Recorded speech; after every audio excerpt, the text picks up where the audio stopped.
Hi, this is Maisha with STEM Girl Social Network, and we are going to interview Mischaela. We're going to find out more about what she does, her career, and her journey into technology. So, Mischaela, if you would like to introduce yourself, tell us about what you do and your background, that would be great.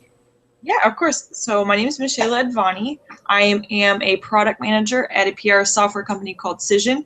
So my background, what I studied in college was marketing and finance, which is kind of worlds away. Traditional marketing and finance was just kind of worlds away from where I ended up leading teams of software developers.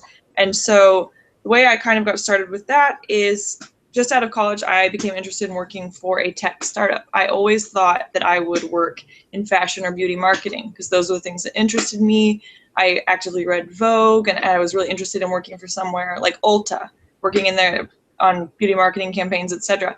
And so once I started working for a tech startup, I started doing digital marketing and seeing how you can use all sorts of different web technologies to bring people into your product or service. So obviously that wasn't out of the vein of marketing, but then as I went along, my role only got more technical. So from moving from digital marketing and social media in a startup, I then moved to doing technical sales, which is kind of a more technology focused way of doing sales, and that was software sales. So what I worked on was a very heavy analytics tool for social media analytics to help companies understand what's going on with their social media, what are people saying about them, leveraging all sorts of really cool technology like natural language processing and other really cool cutting edge stuff. And so from there, my love of social media products kind of caught the eye of our product team and the team lead of the product management team. And so he had approached me about joining product management. And so here I am today as a very technical product manager for a software company, despite having studied marketing and finance. Okay, awesome. That sounds cool.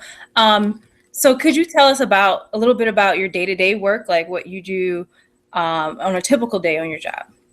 Yeah, absolutely. So one of the things about product management is that it's a really interesting role in that you're neither a technology person nor a business person. You're kind of neither and both. So if you look at all of the business people on the side of a corporation, you look at the CEO who leads the strategy and the chief marketing officer and the others who are in leadership, and then you look at the software developers who make the software at the end of the day, it's sometimes hard for them to find common ground and meet in the middle. And that's what a product manager does. A product manager kind of says, okay, I see that we want to make an application. Maybe we want to do a mobile app. We want to give that to our users. So what do we need to do to be successful? So you gather requirements and you then take those back to the software developers. Obviously, these two speak very different languages, so you're almost like a translator too.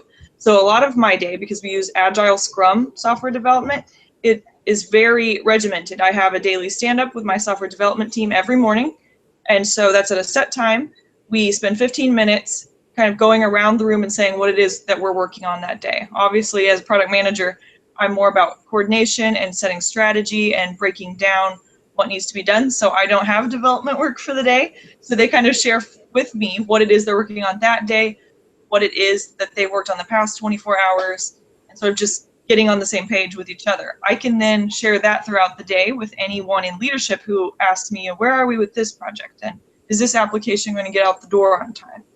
And I also have, like on any given day, I have that daily morning stand up, and then I may have a meeting with my boss to kind of set product strategy. So we're doing this right now in this 2-week sprint, but what will we be doing in the future? What is the next thing that we need to introduce to our users? I might also then meet with the marketing team to let them know this is going to be rolling out. We have this little feature in the application that we're going to be putting out this 2 weeks. So let's get ready with a marketing plan. How do we want to send communication to our users? Do we want to email them? Do we want to have a social media campaign? So kind of just letting them know exactly what's coming out so they can prepare for it. So it's very different. Obviously, switching gears from working with software developers, then to someone who's in higher level leadership, and then to a more creative marketing team, you kind of have to be able to shift gears and pivot to who you're speaking with. So I really love that aspect of my job. So then I might meet again after lunch with the software developers to take a look at all of the things we have in our backlog,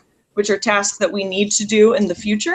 And so that generally constitutes a 2-hour meeting where we all sit around together and we brainstorm and we we get really creative about how we want to solve some of the problems the company is having, or perhaps introduce some new feature, something that we've been dreaming up. So then sitting down with them and sort of translating, like I said, that business ask of, we want to do a mobile application. So then the software developers and I get together and think about, okay, this is the what they want, but how do they want that done?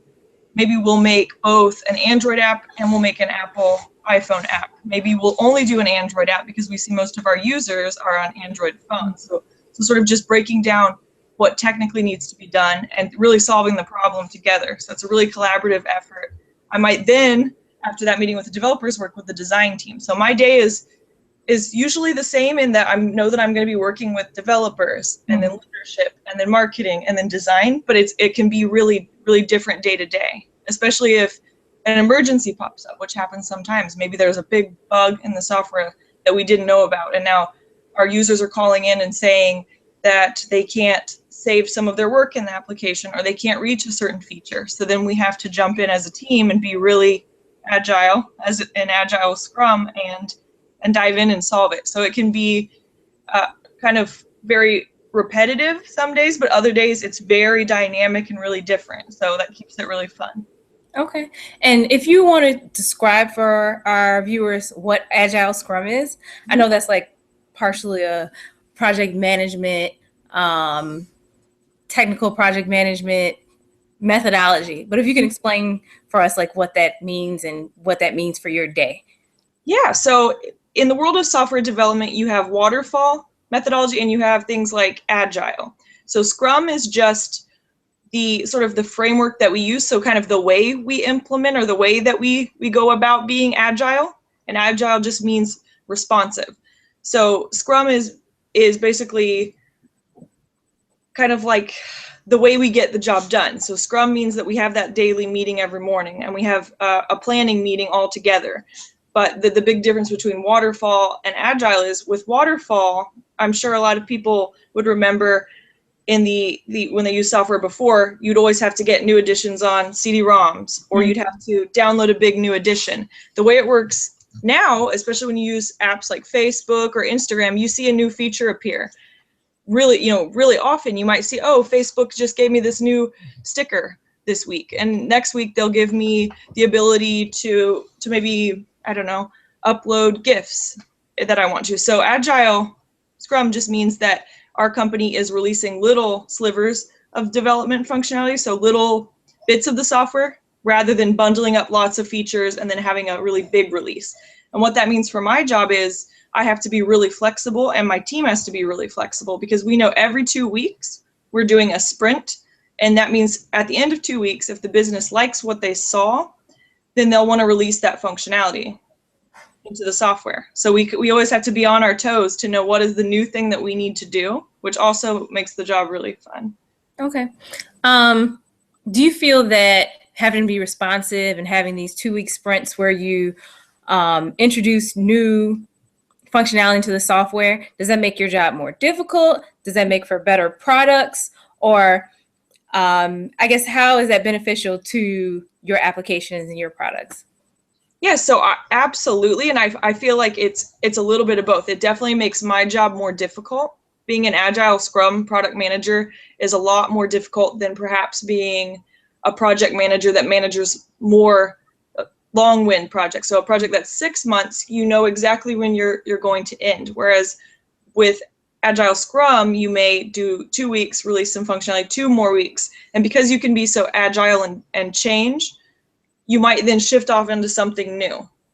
So you have to be kind of balance planning out what you're going to do, but also be ready to change your plan. Mm-hmm. So while it makes it more difficult for me and for some of the marketing people, because we always have to be ready, every 2 weeks, something's coming out, whether we're ready or not, because the software developers are ready. They've pushed it out. So we need to have that marketing message ready. We need to let people know. But at the same time, we do all of that. We hustle, we run around like crazy some days, or change our plans on a whim. Maybe in the morning we thought we're doing one thing, 2 hours later by lunch we're doing something different. We do that because it does make a better user experience. It lets us look at only working for 2 weeks to release something small to see if the market or if that user likes it. We may release a button that does something special for the user, and they might look at it and say, I didn't ever want that button. That's not what I need in this software. And so we can pull it back out. But we only spent 2 weeks working on it. We didn't spend 6 months only for them to see that button and absolutely not like it. So it's, although it is more difficult for myself and some of the people that work at my company, we know how much it contributes to a really good product. So we're willing to literally run down the halls to meet each other sometimes if it means that the users are happy at the end of the day. Okay, great. So what is your favorite part of your job, or your favorite product or project you ever built? Yeah, so one of the things that I had worked on coming in as a product manager was doing different things with social media analytics. So one of my favorite things that I worked on personally, one of the things I really like to work on, which is funny coming from someone who studied marketing and finance, I really like to work on things that are more like algorithms or metrics. So things like a clout score kind of utility within a product. I like to do that, taking data points and figuring out how they can counterweigh against each other to make really cool ways for our users to measure different things, because we do a lot of media software.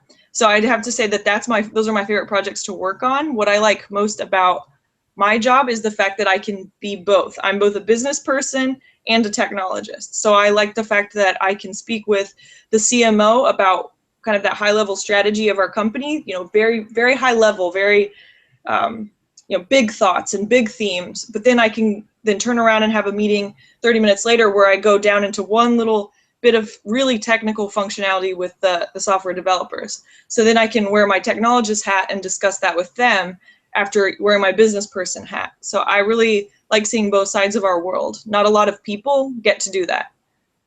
It's really just the product managers, honestly, that kind of have that blessed view of both sides of our business, which is honestly a blessing. Helps me understand how a business works end to end.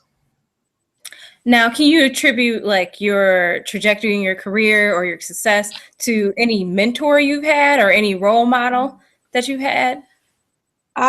So I would have to say that my boss, he's recently kind of switched roles, and now he heads up product in Europe. But he was the first person to see that product person in me. And if you talk to anyone who's in product, you look at a lot of people like Steve Jobs, who are product purists. It's just something in a person, if they're a product person or not. And he kind of saw that fire in me. I worked in a more technical sales role, but it was really focused on product knowledge. And so him seeing the way I looked at my role and kind of my expertise in social media analytics, he kind of saw in me the ability to bring a lot to the table as a product strategist in our company. So my prior boss is definitely someone who mentored me into the product manager that I am. So I definitely owe it to him that he mentored me in that direction, seeing it in me and kind of understanding and reading who I was and kind of knowing like this could be good for you. This could be a great fit for who you are, and kind of channeling me in that way, and then just kind of empowering me with the right skills, leadership skills, because a really big part of product management is being a leader without really having authority, because you're not really anyone's boss, but you're kind of like the team captain. So I'd say that he's really been instrumental in setting me on this path and helping me discover really my technical skill set, that although maybe it wasn't something you studied in school, if you have a propensity for it, it will find you, and all the knowledge will just bury itself in you. Okay, great. Do you have any advice for young ladies or even women who might be interested in doing what you do, being a project manager and being a project manager in a technical position? And I know sometimes people might work in a field where they might be scared of technology. Mm-hmm. And do you have any advice for that? I know you came from marketing and you thought you were going to do fashion or something like that. Was it scary kind of getting into technology, and how did you overcome that? Yeah, so I'll start out with kind of what my experience was and what I felt in the beginning, and then kind of move on to what is my advice based on that experience. So when I first joined product management, I was coming from working in a more, like I said, technical sales, working on digital marketing campaigns and things like that. So while I was kind of there, technology helped me do my job better, and I definitely say that I'm very tech savvy. It was never something where I had to make decisions about technology in the way that a product manager does. So I kind of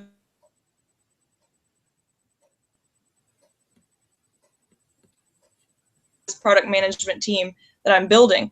My initial thought was, I'm not technical enough to do that. I'm not technical enough to lead a software development team. But then I realized that there's the way that a product manager needs to be technical can be learned. You can learn it from the team. You can do a little bit of light reading. What is more important is having that ability to inspire a team and be really passionate about a product.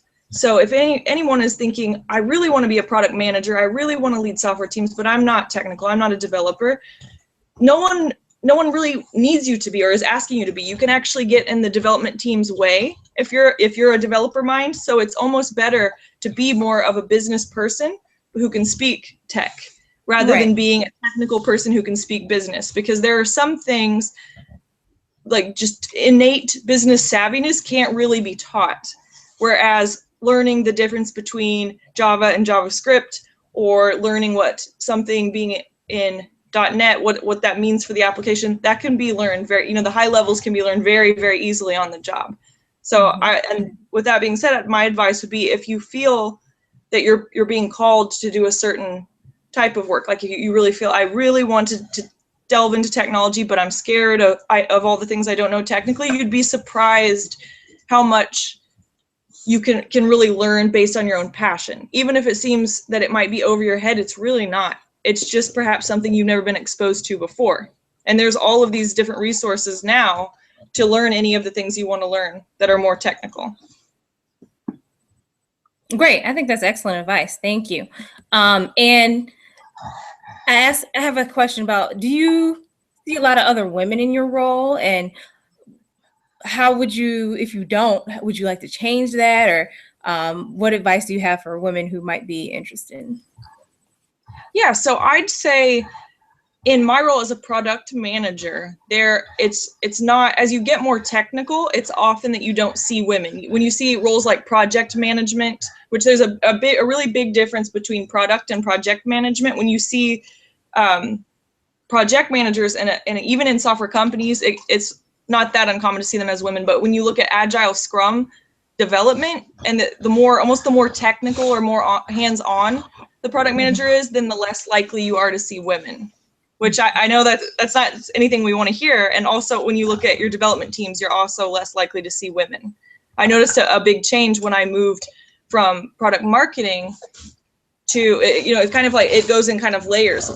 The marketing and communications team was largely comprised of women. And that's kind of in any organization I've seen. When you move to product marketing, which is a bit more technical marketing, you see even less women. As you move to product management, even less women. And then software development, even less women. So honestly, the more technical it gets, I've seen a trend of there being less women, which definitely I really hope that changes, because women can be really successful in technical roles as well, even without a technical background. So as a product manager, I'd say in my particular company, it's a pretty even 50-50 split, men and women. And that's partially because of the nature of my company. We do PR software, and a lot of PR professionals and media professionals are women. So it's really important in the product to have a female voice, because most of our users are women. So understanding how women go about their daily workflow, how that industry works and how they communicate, that's really essential. So we have a 50-50 split with our product management team. I don't know that that's always true. I've read a few articles on the effect of product management. Where have all the women gone? So it's been said that it's been as high globally as 25 to 30% of product managers are women. But when we look at the fact that 60% of the population is women, there's something off there. So I would hope that as more women look at the resources online and the things that they can learn, and how technology isn't scary, even for someone that might have studied, really classic corporate finance topics, you can learn anything, especially if you have the passion for it. Definitely. I have a question now about your work-life balance. I talk to a lot of people, and a lot of women seem scared of engineering or technology because they feel that they might not have the work-life balance they want. and be able to manage a family and have a life and other things that might be important to women. I mean, I think they're important to men too, but that's one of the theories. And how do you feel about that?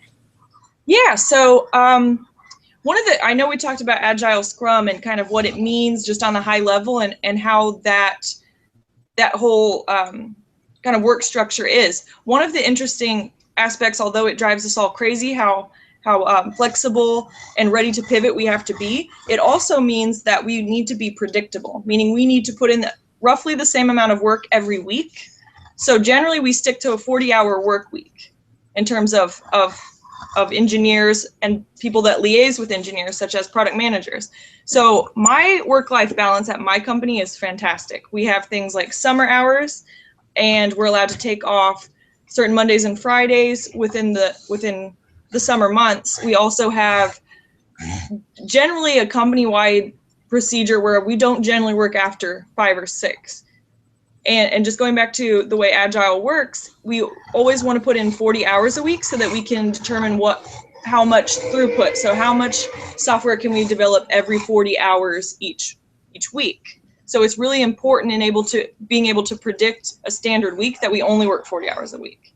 So while Agile Scrum can drive you crazy on some, in some instances, in other instances, it's actually a really sound way of working in technology. I think a lot of tech startups have a really different policy in terms of how much you work, but I've seen a lot of, especially in the Chicago community, a lot of really cool changes to facilitate women and mothers, even mothers of small babies, working within the office comfortably. I've seen things like specific nursing rooms or on-premise childcare, and different policies where women can work from home and men, and things where, even because it's kind of a dual-sided issue. Not only do women want work-life balance, to your point, so do men. So having those paternity leaves that are more than a week or 2. I think technology, because it's our nature to innovate and pioneer new ways of doing things, we've been really innovative in how men and women are moms and dads and run families and also work in technology. So it's really, really encouraging. Okay, great. Also, so I might not tell you too much about STEM Girl Social Network, but the main purpose, and thank you for this interview, is so that young women and other women can see women in technology and science roles and hopefully aspire to be in these roles. And so why do you think it is important for an organization like STEM Girl Social Network to exist? And why is it important for women to see other women in these roles? What benefit do you think is from that? Yeah, I think it's tremendous. When I look at things like STEM Girls Social Network or Girls Who Code or Girls in Technology, organizations like that show you the wide range of women in technology. Oftentimes I feel that people are shocked that I work in tech because I do love fashion. Like I said, I do love wearing dresses and high heels and wearing pink, and I love very girly things. I still love Hello Kitty despite being nearing my 30s rapidly. So I think it's important that we show real stories of women in technology. We don't think of them as you have to be just like the guys, you have to be just like a boy to be successful in technology, that being a woman or being a girl is the opposite of the technology world. It's actually can be very harmonious. So I think it's important that women can see each other and have this visibility of each other in terms of, this is what a female software engineer is like, here's how she studied to get where she is. Because oftentimes it can be kind of like a labyrinth, like we're all in the labyrinth of women in tech together, but we don't know where each other are and we don't know how we got to where we're at. So I think it's nice when there are organizations that sort of illuminate that and show us all the ways a woman can be a three-dimensional character, not just a TV show character of a woman in tech. And here's the stereotype of a female software engineer. Here's the stereotype of a woman leading a technology company. We can see really the true stories of how women have come to be where they are. And I think it's always nice to see all the steps someone took to where they got, because like I said, in my role, which is still not fully technology, nor is it fully business, there's still only 25% of product managers are women. I think that through taking away some of the misconceptions or the misbeliefs about that role or about technology in general, organizations like yours can show girls that it's really achievable, and they can even rewrite the story. So it doesn't mean that you have to do what I did to get where I am. Maybe you start out studying fine arts, but then you become an interaction designer. Maybe you wanted to study law, but you start studying technology law, and that leads you to be a really incredible software engineer who works on the legalities of saving data and working with data. So I think it's really, really instrumental that we all pull each other closer and stay close to each other, so that we have a support group that really understands what it's like to be a working mom trying to live the Agile Scrum life. Right, right. No, that's awesome. Awesome advice. And thank you so much for your interview. Do you have any parting words for our audience?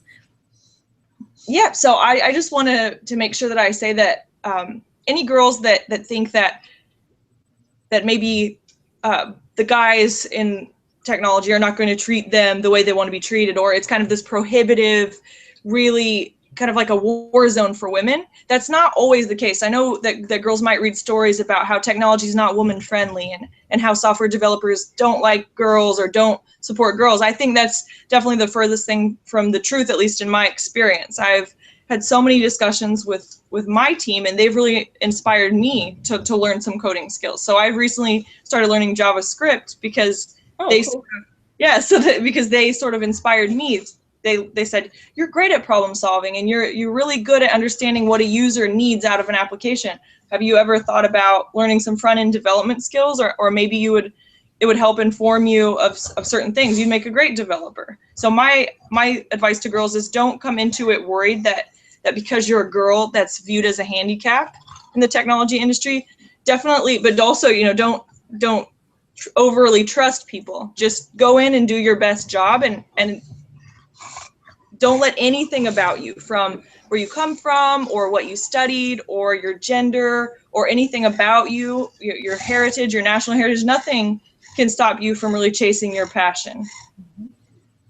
No, great. I think that's awesome. And I think some of your main points were not to be scared of technology. It's not as hard as we think. You don't have to have a necessarily technology college background to be successful in technology. And also, we can learn things that we think might be difficult, and don't let stereotypes of any kind get in the way of our future. And I think that's very, very, very important. And I really thank you for everything you shared. It's been so great and so wonderful. And I thank you. If you have any questions for me, please let me know. Yeah, definitely. Thank you for giving me a platform to kind of share all of my experience thus far. I really look forward to working with you and seeing what else comes out of what you're doing. It's really incredible. Bridging, girls' culture with coding and technology. Right, exactly. I'm going to end the broadcast now, and then if you want to chat a little bit after this, that's fine. Perfect. Thank you.